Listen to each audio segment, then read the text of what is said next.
ختم نبوت کی یہ ٹرانسلیشن آپ نے سمجھ لی کہ رسول اللہ صلی اللہ علیہ وسلم نے کہا تھا میرے بعد نبی نہیں آئیں گے، اور رسول اللہ صلی اللہ علیہ وسلم نے یہ بات بھی کہی تھی کہ بنو اسرائیل کے اندر ان کے جو سیاسی قائدین ہوتے تھے ان کے نبی ہوتے تھے، ایک نبی جاتا تھا دوسرا نبی سیاسی لیڈر بھی بن جاتا تھا۔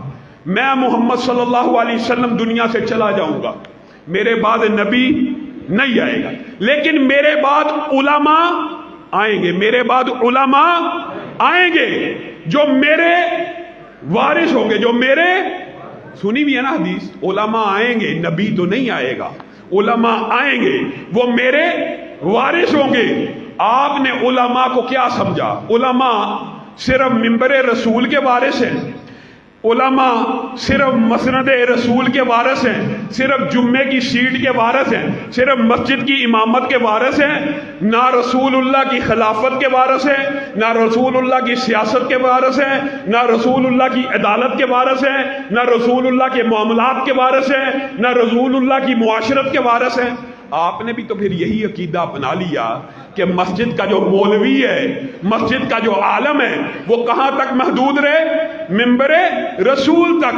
آپ نے بھی علماء کو منبر رسول کا وارث تو مانا، تخت رسول کا وارث نہیں مانا، خلافت رسول کا وارث نہیں مانا، سیاست رسول کا وارث نہیں مانا۔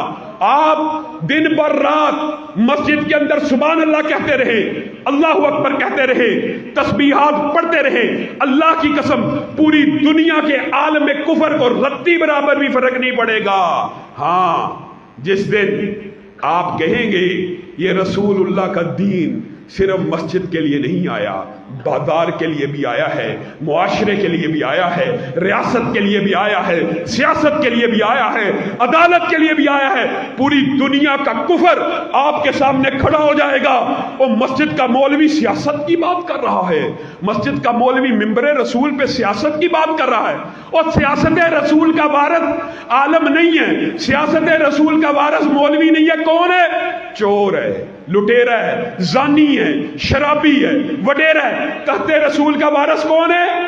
شرابی ہے، زانی ہے، لٹیرا ہے۔ آپ کی غیرت نے یہ تو گوارا نہ کیا کہ منبر رسول کے اوپر کوئی زانی، کوئی لٹیرا، کوئی چور اور شرابی کھڑا ہوا، لیکن آپ کی غیرت نے یہ بات گوارا کر لی کہ تخت رسول کے اوپر، خلافت رسول کے اوپر چاہے زانی بیٹھ جائے، چاہے شرابی بیٹھ جائے، چاہے دنیا جہاں کا کرپٹ بیٹھ جائے، آپ کی غیرت بھی نہیں جاگتی۔ لوگوں یہ کیا فلسفہ ہے؟ یہ کیپٹلزم کا، یہ سرمایہ دارانہ نظام نے آپ کو یہ مغالطہ ڈال دیا۔ میرے بھائیو، ایمانداری سے آپ نے جواب دینا۔ آپ نے رسول اللہ صلی اللہ علیہ وسلم جب دنیا سے چلے گئے تھے، آپ کے بعد آپ کے منبر کا وارث کون بنا تھا؟ حضرت ابو بکر۔ کیا وہ صرف مسجد النبی کے امام تھے، یا منبر رسول کے امام تھے، یا ریاست کے امام بھی تھے، عدالت کے امام بھی تھے، سیاست کے امام بھی تھے کہ نہیں؟ جواب دیجئے، تھے۔ گویا رسول اللہ دنیا سے چلے گئے، جس کو مسلح کا امام بنایا اسی کو ریاست کا امام بنایا، اسی کو سیاست کا امام بنایا، اسی کو معاشرے کا امام بنایا، اسی کو عدالت کا امام بنایا۔ آپ نے کیا کہا؟ مولوی جی دین صرف مسجد تک محدود کر دیجئے، مولوی صاحب دین صرف مسجد تک لے آئیے، اور نکل کر خانقاہوں سے ادا کر رسم شبیری، نکل کر خانقاہوں سے ادا کر رسم شبیری۔ آپ کو سرمایہ دارانہ نظام نے یہ مغالطہ ڈالا ہوا کہ مولوی کا کام صرف مسجد تک ہے، صرف منبر رسول تک ہے، مولوی کا کام سیاست نہیں ہے۔ یہ آپ کو سرمایہ دارانہ، یہ چور، یہ لبرل، یہ سیکولر پارٹیز نے ایک وسوسہ ڈالا ہوا۔ کیوں؟ صرف اس لیے ڈالا ہوا کہ یہ سارے کا سارا مذہبی طبقہ اگر مذہب پسندوں کے ساتھ کھڑا ہو جائے گا، علماء کے ساتھ کھڑا ہو جائے گا، تو ہمارے تو ہاتھ کٹ جائیں گے، ہمیں تو کوڑے لگیں گے، ہمیں تو سنسار کیا جائے گا۔ اس لیے مولوی کو مسجد تک محدود رکھو۔ میرے بھائیو جواب دو غور کر کے۔ ایک مسجد کا عام مولوی چاہے عالم دین نہ ہو، جب وہ مصلی رسول پہ کھڑا ہوتا ہے، آگے کھڑا ہوتا ہے کہ پیچھے کھڑا ہوتا ہے؟ آگے کھڑا ہوتا ہے۔ کیا طلبہ دین اور عالم دین اس لیے پیدا کیے جاتے ہیں؟ کیا یہ معاشرے کے والدین ہمارے پاس طالب علم اس لیے بھیجتے ہیں کہ ان کو دین کا علم سکھا کے، ان کو دین کی تعلیم دے کے، ان کو شیخ الحدیث بنا کے، ان کو سارے قرآن و سنت کے علوم سمجھا کے، فقہ سمجھا کے، ان سب کو آگے کھڑا کرنے کی بجائے نواز شریف کے پیچھے کھڑا کیا جائے، عمران خان کے پیچھے کھڑا کیا جائے. کیا عالم دین رہنما بننے کے لیے آیا ہے، مقتدا بننے کے لیے آیا ہے، پیشوا بننے کے لیے آیا ہے، رہبر بننے کے لیے آیا ہے، یا ان سیاسی جماعتوں کا چاپلوس بننے کے لیے آیا ہے، ان کا کاسا لیس بننے کے لیے آیا ہے؟ اور میرے بھائیوں، اللہ کی قسم، جب تک تم یہ سوچ اور فکر نہیں بدلو گے، پی ٹی آئی اور نون لیگ، پیپل پارٹی، سیکولر جماعتوں کو چھوڑ کے جب تک تم حقیقی منہج رسول کے اوپر نہیں آؤ گے کہ ممبر رسول کا وارث ہی تخت رسول کا وارث ہے، ممبر رسول کا وارث ہی سیاست رسول کا وارث ہے، ممبر رسول کا وارث ہی ریاست رسول کا وارث ہے. ایمانداری سے بتلاؤ، کیا رسول اللہ نے حضرت ابو بکر کو اپنے بعد مسلح کا اور ریاست کا امام بنایا تھا کہ نہیں؟ ابو بکر نے اس کے بعد عمر کو بنایا کہ نہیں؟ عمر کے بعد امت نے عثمان کو بنایا کہ نہیں؟ عثمان کے بعد علی کو بنایا یا نہیں؟ ہم نے برے صغیر کے معاشرے کے اندر مغل بادشاہوں کے خلاف بڑی باتیں سنی ہیں، بڑی باتیں پڑھی ہیں، ایسے تھے، ہوں گے، ہماری بلا سے جیسے بھی تھے ہوں گے. لیکن آپ نے ایک بات کے اوپر غور کرنا ہے، کوئی بھی مورخ یہ بات لکھنے سے عاجز اور قاصر آ گیا کہ جب بھی اذان ہوتی تھی، وہ مغل بادشاہ جس کو یہ بڑا برا کہتے ہیں، نماز کا وقت ہوتا تھا تو امامت خود کرواتا تھا، جمعے کا وقت ہوتا تھا تو جمعہ خود پڑھاتا تھا. منہج رسول سے یہ بات سمجھ آتی ہے. علماء بیٹھے ہیں، تصدیق کر لیجئے، ریاست کا امام بھی اس کا امام بننے کی کم از کم شرط یہ ہے، کم از کم شرط یہ ہے کہ وہ 5 وقت کی امامت کرا سکے. کم از کم شرط یہ ہے وہ جمعہ. اب ذرا غور کرے، عصر کی نماز تو ہمارے حاکموں میں سے شاید کوئی ایک آدھا پڑھا سکتا ہو، ظہر کی، فجر کی کوئی پڑھا سکتا ہے؟ جمعہ کوئی ایسا حاکم یہاں پہ گزرا پڑھا سکتا ہے؟ یہ وطن آپ نے لا الہ الا اللہ کی بنیاد پہ حاصل کیا، یہ وطن لا الہ الا اللہ کی بنیاد پہ حاصل کیا، اور آج 75 برس بیت گئے ہیں. ہر سیکولر، ہر لبرل پارٹی کو موقع مل گیا، اس وطن میں اگر نہیں ملا تو اسلام کو موقع نہیں ملا. کس نے دینا ہے؟ آپ مجرم ہیں. آج یہاں پہ آپ بھی اپنے ذرا دماغوں کو کھولیے، شرح صدر پیدا کیجیے. آپ سے میں پوچھتا ہوں، آپ نے ووٹ کس کو ڈالا؟ ابھی ہم کر لیں. آدھوں نے نون لیگ کو ڈالا ہوگا، آدھوں نے پی ٹی آئی کو ڈالا ہوگا. یہ ہمارے حالات ہیں. اور یہ سیکولر اور لبرل پارٹی خلاف اسلام قوانین منظور کرتی ہیں. ٹرانسجنڈر ایکٹ کے اندر تینوں پارٹیاں ملوث ہیں. جس نے ووٹ ڈالا وہ اس منظوری کے اندر اس گناہ میں شامل ہے کہ نہیں؟ تو آپ نے کیوں اس گناہ کے اندر شامل ہونا ہے؟ آپ اپنی تنظیم سازی، اپنی جتھا بندی 75 برس بیت گیا کیوں نہیں کر رہے؟ اور میرے بھائیوں، بکھرے ہوئے قطرات ہو تو مل جاؤ کہ دریا نظر آئے، بکھرے ہوئے ذرات ہو تو مل جاؤ کہ صحرا نظر آئے. علامہ شہید نے بھی یہ بات کہی تھی، اٹھو زمانہ تمہارے قدموں کی چاپ کا منتظر ہے. لیکن وہ منتظر ہی ہے. ابھی ہمارے بھائی نے نعرہ لگایا، علامہ صاحب قدم بڑھاؤ، ہم تمہارے ساتھ ہیں. میرے بھائیوں، ایمانداری سے بتلانا، یہ نعرہ والد محترم کی زندگی میں بھی لگا کرتا تھا کہ نہیں تھا؟ انہوں نے قدم بڑھا دیا. کہاں گئے تمہارے نعرے؟ کہاں گئی تمہاری قسمیں؟ کہاں گئے تمہارے وعدے؟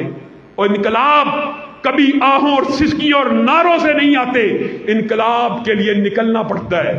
آندھی بن کے نکلو، طوفان بن کے چھا جاؤ.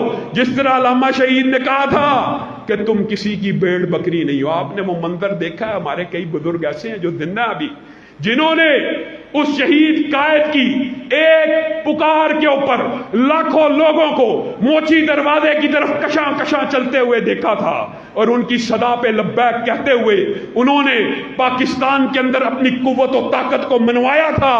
علامہ صاحب کہا کرتے تھے، میں اقتدار کا حریص نہیں ہوں، لیکن میں مقتدر حلقوں کو یہ پیغام دینا چاہتا ہوں کہ ہمارے بغیر، ہمارے ووٹوں کے بغیر، ہماری سپورٹ کے بغیر، ہمارے جتھے کے بغیر تم کچھ نہیں ہو. اور میرے بھائیوں، یہ بات بھی یاد رکھو، علامہ صاحب کے پاس اس وقت سیٹ تھی نہیں تھی. ایک بل پیش ہوا جو ان کی نظر میں